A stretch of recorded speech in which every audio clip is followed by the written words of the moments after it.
That's all I'm doing. I'm just deducing. But I guarantee you on my other Facebook, man, nah, man, y'all make this stuff up. Dog, this game take a loss, man. You ain't got no reason to even think something like that happened. Finish this out, Bill.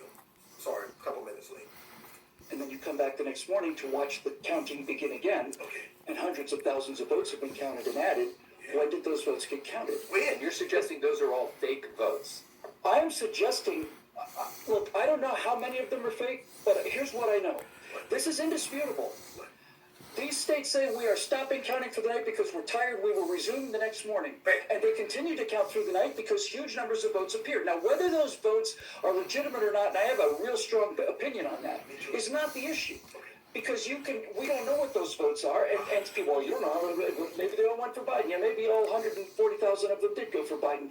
But that's not the point. That's not the point. The point is that they said we're going to stop counting. And when they got to the point where they were supposed to start counting again in the morning, when all of these observers that you talk about would be back on hand, the vote changes had changed to the degree where Joe Biden had taken the lead in these states. Magic. How did that happen? How did Joe Biden suddenly go from being down 300,000 votes to being up 300,000 or 100,000 or 50,000 or 5 votes? How did that happen? The vote theory. Not because of whose ballots there were, but how did that happen? Because this is the time when they stopped counting. In other words, we're going to stop counting. We're going to go home. Oh, sleepy.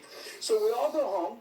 All of the observers go home. Okay. All the checks and balances go home. All of the anti-fraud measures in place go home. Okay. And now we've got video that shows that in Detroit, the voting center is counting votes at 2 or 3 in the morning after they've gone home. I thought they were. And there are no Republican or Democratic Party officials observing that count that continued after they ejected those people from the room. Scott, there's no one. I'm just asking, is that what you're saying?